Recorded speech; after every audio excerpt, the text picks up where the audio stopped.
Friends, my little world എന്ന YouTube ചാനലിലെ പുതിയൊരു വീഡിയോയിലേക്ക് എല്ലാവർക്കും സ്വാഗതം. ഇന്ന് നമുക്ക് കുഞ്ഞുവാവകൾക്കൊക്കെ കൊടുക്കാൻ പറ്റിയ ഹെൽത്തി ആയിട്ടുള്ള അമൃതം പൊടി കൊണ്ടുള്ള ഒരു ബിസ്ക്കറ്റ് തയ്യാറാക്കാം. അതിനായിട്ട് ആദ്യം തന്നെ നമ്മുടെ മെയിൻ ഇൻഗ്രീഡിയൻ്റ് ആയ അമൃതം പൊടി ഒരു 3/4 കപ്പ് ഞാനിവിടെ എടുത്തിട്ടുണ്ട്. മെഷറിംഗ് കപ്പിലാണ് ഞാൻ അളന്നെടുത്തിട്ടുള്ളത്. കേക്ക് ബിസ്ക്കറ്റ് ഒക്കെ ഉണ്ടാക്കുമ്പോൾ മെഷറിംഗ് കപ്പ് ഉണ്ടെങ്കിൽ അത് ഏറ്റവും നല്ലതാണ്. ഇല്ലെന്നുണ്ടെങ്കിൽ നമ്മൾ ചായ കുടിക്കുന്ന ഗ്ലാസ് എടുത്താലും മതി. ഇനി ഞാൻ എടുത്തിട്ടുള്ളത് 1/4 കപ്പ് ഗോതമ്പ് പൊടിയാണ്. ഒരു ഫ്ലേവറിന് വേണ്ടി കൊക്കോ പൗഡർ ഞാനിവിടെ ഉപയോഗിക്കുന്നുണ്ട്. നിർബന്ധമില്ല, കൊക്കോ പൗഡറും കൂടെ ഉപയോഗിക്കുകയാണെങ്കിൽ നമ്മുടെ ബിസ്ക്കറ്റിന് നല്ലൊരു ഫ്ലേവറും നല്ലൊരു ടേസ്റ്റും കിട്ടും. 2 ടേബിൾ സ്പൂൺ ആണ് ഞാനിവിടെ എടുക്കുന്നത്. കൊക്കോ പൗഡർ കുഞ്ഞുങ്ങൾക്ക് കൊടുക്കുന്നതുകൊണ്ട് യാതൊരു കുഴപ്പവുമില്ല. ചോക്ലേറ്റ് കുഞ്ഞുങ്ങൾക്ക് കൊടുക്കരുതെന്ന് പറയുന്നത് അതിൽ ധാരാളം ഷുഗർ കണ്ടന്റ് അടങ്ങിയിട്ടുള്ളത് കൊണ്ടാണ്. കൊക്കോ പൗഡർ കുഞ്ഞുങ്ങൾക്ക് നല്ലതാണ്. ഇനി ഞാൻ ബേക്കിംഗ് സോഡ എടുക്കുന്നുണ്ട്. ബേക്കിംഗ് സോഡ 1/2 ടീസ്പൂൺ ആണ് ഞാനിവിടെ എടുക്കുന്നത്. ഞാനിവിടെ മെഷറിംഗ് സ്പൂണാണ് ഉപയോഗിക്കുന്നത്. നമുക്ക് ഈ അളവുകളൊക്കെ കറക്റ്റായിട്ട് കിട്ടണമെങ്കിൽ മെഷറിംഗ് സ്പൂണ് കപ്പുകളൊക്കെ ഉപയോഗിക്കുന്നത് നല്ലതാണ്. അപ്പം ഞാൻ 1/2 ടീസ്പൂണാണ് ബേക്കിംഗ് സോഡ എടുത്തിട്ടുള്ളത്. ടേബിൾ സ്പൂൺ അല്ല, ടീസ്പൂൺ, 1/2 ടീസ്പൂണാണ് ബേക്കിംഗ് സോഡ. ഇതുകൂടാതെ ഞാൻ ഒരു നുള്ളു ഉപ്പും കൂടി ചേർത്ത് കൊടുക്കുന്നുണ്ട്.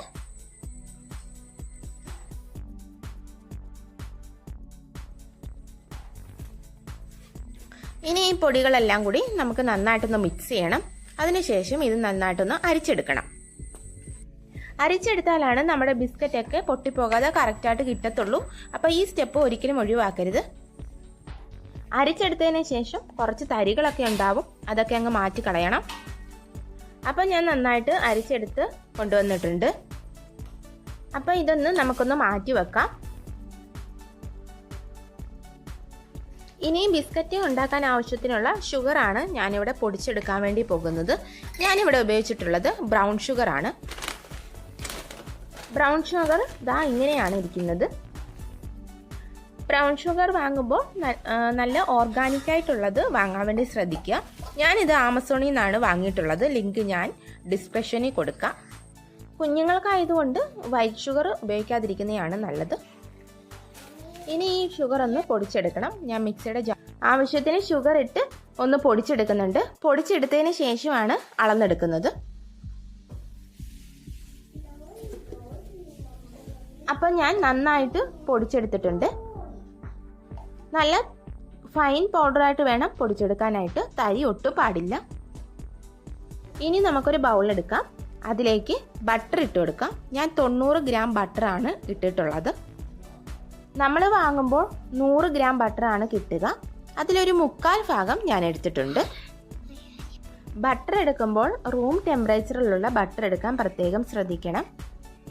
ഫ്രിഡ്ജിൽ വെച്ച് ഉടനെ തന്നെ എടുത്തു കഴിഞ്ഞാൽ നമുക്കിത് ക്രീം ചെയ്തെടുക്കാൻ വളരെ ബുദ്ധിമുട്ടായിരിക്കും. അതിനുശേഷം നമ്മൾ നേരത്തെ പൊടിച്ചു വെച്ച 1/2 കപ്പ് പഞ്ചസാരയും കൂടെ ബട്ടറിലേക്ക് ചേർത്ത് കൊടുത്തു നല്ല പോലെ ഒന്ന് ക്രീം ചെയ്തെടുക്കണം. ക്രീം ചെയ്തെടുക്കാനായിട്ട് ഇലക്ട്രിക് ബീറ്റർ ഉണ്ടെങ്കിൽ അത് ഏറ്റവും നല്ലതായിരിക്കും. നമുക്ക് പെട്ടെന്ന് ക്രീം ചെയ്ത് കിട്ടുകയും ചെയ്യും. ഇല്ലെന്നുണ്ടെങ്കിൽ ഇതുപോലെയുള്ളൊരു വയർലെസ് വിസ്ക് ഉപയോഗിക്കാം. ഇതും ഇല്ലെന്നുണ്ടെങ്കിൽ നിങ്ങൾക്കൊരു ഫോർക്ക് ഉപയോഗിക്കാം. കുറച്ച് സമയമെടുത്തിട്ട് ഈ ഷുഗറും ബട്ടറും കൂടിയിട്ട് നല്ല ക്രീമായിട്ട് വരണം. അപ്പം ഞാനിവിടെ നല്ലപോലെ ബീറ്റ് ചെയ്ത് എടുത്തിട്ടുണ്ട്. നല്ലൊരു ക്രീം പരുവത്തിൽ കിട്ടിയിട്ടുണ്ട്.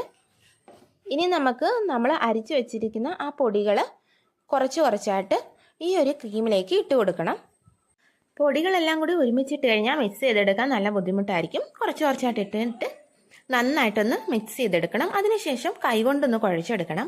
നമ്മുടെ ചപ്പാത്തിക്കൊക്കെ കുഴയ്ക്കുന്ന ആ ഒരു രീതിയിൽ വേണം കുഴച്ചെടുക്കാനായിട്ട്. വളരെ സിമ്പിളായിട്ട് തന്നെ ഒട്ടും ചിലവില്ലാതെ നമുക്ക് ഈ ബിസ്ക്കറ്റ് റെഡിയാക്കി എടുക്കാൻ പറ്റും. അമൃതം പൊടിയൊക്കെ എല്ലാ വീടുകളിലും ഉണ്ട്.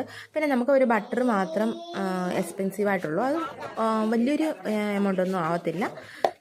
വളരെ കുറഞ്ഞ ചിലവിൽ തന്നെ നമുക്ക് വീട്ടിൽ തന്നെ ഉള്ള സാധനങ്ങളൊക്കെ കൊണ്ട് തന്നെ നമുക്ക് ഈ ബിസ്ക്കറ്റ് റെഡിയാക്കി എടുക്കാൻ പറ്റും. ഇതിലെ മെയിൻ ഇൻഗ്രീഡിയൻ്റ് ആയിട്ട് നമുക്ക് വേണ്ടത് അമൃതം പൊടിയും ഗോതമ്പ് പൊടിയാണ്. അത് ഇപ്പോൾ എല്ലാ വീടുകളിലും അവൈലബിൾ ആയിട്ടുള്ളതാണ്. ഇനി ചപ്പാത്തി പരുവത്തിന് കുഴച്ചെടുക്കാൻ പറ്റുന്നില്ല എന്നുണ്ടെങ്കിൽ കുറച്ച് പാൽ കൂടെ ഒഴിച്ചു കൊടുക്കാം. 1-2 ടേബിൾ സ്പൂൺ പാലൊഴിച്ച് കുഴച്ച് നോക്കണം. കുറച്ച് വേണം പാലൊഴിച്ച് കൊടുക്കാം. ഒരുപാട് ആയി പോകരുത്. തിളപ്പിച്ച് ആറിയ പാലാണ് ഞാൻ ചേർത്ത് കൊടുത്തിട്ടുള്ളത്. കയ്യിലൊന്നും ഒട്ടിപ്പിടിക്കാത്ത രീതിയിൽ വേണം കുഴച്ചെടുക്കാനായിട്ട്. ഇനി ഇത് ബേക്ക് ചെയ്തെടുക്കാനായിട്ട് ഞാൻ ഇതുപോലെ ഒരു ബേക്കിംഗ് ട്രേ ആണ് എടുത്തിട്ടുള്ളത്. ബേക്കിംഗ് ട്രേ വേണമെന്ന് നിർബന്ധമില്ല, നമുക്ക് സാധാ ഒരു സ്റ്റീലിൻ്റെ പ്ലേറ്റ് എടുത്താലും മതി. ഇനി കയ്യിലൊന്ന് ഓയിലോ ബട്ടറോ തൂത്തതിന് ശേഷം ഓരോ ബോൾസ് ആക്കിയിട്ട് നമുക്കൊന്ന് ഉരുട്ടിയെടുക്കാം. വളരെ ചെറിയ ബോൾസ് ആക്കിയിട്ട് വേണം ഉരുട്ടിയെടുക്കാനായിട്ട്. ഞാൻ ഇതുപോലെ ഉരുട്ടിയെടുത്തിട്ടുണ്ട്. ഇനി ഇതൊന്ന് കൈ വെച്ച് നന്നായിട്ടൊന്ന് പരത്തിയെടുക്കുക. ഏത് ഷേപ്പ് വേണേലും കൊടുക്കാം കേട്ടോ. ഞാൻ പ്രത്യേക ഷേപ്പൊന്നും ആക്കുന്നില്ല, ഇതുപോലൊരു ഒന്ന് പരത്തിയെടുക്കുന്നേ ഉള്ളൂ. കൈവച്ച് പരത്തിയെടുത്തിട്ടും ഈ മാവ് കയ്യിലൊന്നും ഒട്ടിപ്പിടിച്ചിട്ടില്ല. ആ ഒരു പരുവത്തിന് വേണം നമ്മൾ കുഴച്ചെടുക്കാനായിട്ട്, ഒട്ടിപ്പിടിക്കരുത്. ഇനി ഇതൊന്ന് ഞാനൊരു ബേക്കിംഗ് ട്രേയിൽ വെച്ച് കൊടുക്കുന്നുണ്ട്. അതിനുശേഷം ഒന്ന് ഷേപ്പ് ആക്കി എടുക്കണം. ഇതുപോലുള്ള ഒരു റൗണ്ട് കപ്പ് ഉപയോഗിച്ച് ഞാനൊന്ന് ഷേപ്പ് ആക്കി എടുക്കുന്നുണ്ട്. കുക്കി കട്ടർ നിങ്ങളുടെ കയ്യിലുണ്ടെങ്കിൽ അത് ഉപയോഗിക്കാം. ബാക്കി വന്ന ഡൗ നമുക്കങ്ങ് മാറ്റിയത് കളയേണ്ട ആവശ്യമില്ല. നമ്മുടെ കയ്യിലുള്ള മാവിൽ തന്നെ ചേർത്ത് വീണ്ടും അത് കുക്കീസ് ആക്കി എടുക്കാനായിട്ട് ഉപയോഗിക്കാം. ഇനി ഇത് ഞാൻ ഫോർക്ക് ഉപയോഗിച്ച് ചെറിയൊരു ഡിസൈൻ പോലെ ചെറുതായിട്ട് കൊടുക്കുന്നുണ്ട്. നിർബന്ധമില്ല, വേണമെങ്കിൽ കൊടുത്താൽ മതി. ഇങ്ങനെ ചെറുതായിട്ടൊരു ഡിസൈൻ പോലെ ആക്കി കൊടുക്കുന്നുണ്ട്. അപ്പം ഞാൻ ഒരു 6 ബിസ്ക്കറ്റ് ഇതുപോലെ റെഡിയാക്കി എടുത്തിട്ടുണ്ട്. ഇനി നമുക്കിതൊന്ന് ബേക്ക് ചെയ്തെടുക്കണം. അതിനായിട്ട് ഞാൻ ഉപയോഗിച്ചിട്ടുള്ളത് ഇതുപോലുള്ളൊരു ഇഡ്ഡലി തട്ടാണ്. അതിന് താഴെ ഭാഗത്ത് ഞാൻ കുറച്ച് ഉപ്പ് വിതറി കൊടുത്തിട്ടുണ്ട്. അതിന് മുകളിൽ ഒരു തട്ട് വെച്ചിട്ടുണ്ട്. ഒരു 10 മിനിറ്റ് ഞാനൊന്ന് ചൂടാക്കാൻ വേണ്ടി പാത്രം വെച്ചിട്ടുണ്ടായിരുന്നു. അതിന് ശേഷമാണ് ബേക്ക് ചെയ്യാനുള്ള ബിസ്ക്കറ്റ് വെച്ച് കൊടുത്തിട്ടുള്ളത്. ഇനി നമുക്കിത് അടച്ചു വെക്കാം. ലോ ഫ്ലെയിമിൽ വെച്ച് വേണം ബിസ്ക്കറ്റ് നമുക്ക് കുക്ക് ചെയ്തെടുക്കാനായിട്ട്. ഇതുപോലെ സ്റ്റീലിൻ്റെ പ്ലേറ്റ് ഉണ്ടെങ്കിൽ ഇതായാലും മതി, ബേക്കിംഗ് ട്രേ വേണമെന്നില്ല. ഇതുപോലുള്ള സ്റ്റീലിൻ്റെ പ്ലേറ്റിലും നമുക്ക് ബിസ്ക്കറ്റ് റെഡിയാക്കി എടുക്കാം. ഞാനും കുറച്ച് ബിസ്ക്കറ്റ് സ്റ്റീലിൻ്റെ പ്ലേറ്റിലും ഇതുപോലെ പരത്തി വെച്ചിട്ടുണ്ട്. അപ്പോൾ ഏകദേശം 15 മിനിറ്റിന് ശേഷം നമ്മുടെ കുക്കീസ് ഇവിടെ റെഡി ആയിട്ടുണ്ട്. ഇത് ഓപ്പൺ ആക്കി നമ്മളിപ്പോൾ എടുക്കുന്ന ഈ സമയത്ത് സോഫ്റ്റ് ആയിട്ടായിരിക്കും ഇരിക്കുന്നത്. ഈ ബിസ്ക്കറ്റ് ഒന്ന് തണുത്ത് വരണം. ഏകദേശം ഒന്ന് തണുത്ത് വന്നു കഴിഞ്ഞാൽ ബിസ്ക്കറ്റ് നല്ല ക്രിസ്പി ആയിട്ടിരിക്കും. അപ്പോൾ എന്താ നമ്മുടെ ബിസ്ക്കറ്റ് എല്ലാം ഇവിടെ റെഡി ആയിട്ടുണ്ട്. വളരെ പെട്ടെന്ന് തന്നെ വീട്ടിൽ തന്നെ ഒരു ചിലവും കൂടാതെ നമുക്ക് റെഡിയാക്കി എടുക്കാൻ പറ്റും. ഓവനോ ബീറ്ററോ ഒന്നും വേണ്ട. ഞാനിവിടെ മൈദയൊന്നും ഉപയോഗിച്ചിട്ടില്ല, വൈറ്റ് ഷുഗർ ഉപയോഗിച്ചിട്ടില്ല. വളരെ ഹെൽത്തി ആയിട്ടുള്ളൊരു ബിസ്ക്കറ്റാണിത്. കുഞ്ഞുങ്ങൾക്കൊക്കെ സ്നാക്സ് ആയിട്ടും ഒക്കെ കൊടുത്തു വിടാം. ഇതാ കണ്ടില്ലേ, ഉള്ളിലൊക്കെ നല്ല ക്രിസ്പി ആയിട്ടാണ് ഇരിക്കുന്നത്. ഞാൻ ഇതിൽ പറഞ്ഞിട്ടുള്ള അളവിൽ മെഷർമെൻറ്റ്സ് ഒക്കെ കറക്റ്റായിട്ട് എടുക്കുകയാണെങ്കിൽ പെർഫെക്റ്റ് ആയിട്ടുള്ള ബിസ്ക്കറ്റ് നിങ്ങൾക്ക് വീട്ടിൽ നിന്ന് തയ്യാറാക്കാനായിട്ട് സാധിക്കും. വീഡിയോ നിങ്ങൾക്ക് ഇഷ്ടമായിട്ടുണ്ടെന്നായിരുന്നു. ഇഷ്ടപ്പെട്ടുണ്ടെങ്കിൽ ലൈക്ക് ചെയ്യാനും ഷെയർ ചെയ്യാനും ചാനൽ സബ്സ്ക്രൈബ് ചെയ്യാനും മറക്കരുത്. മറ്റൊരു വീഡിയോ ആയിട്ട് കാണും വരെ ബൈ.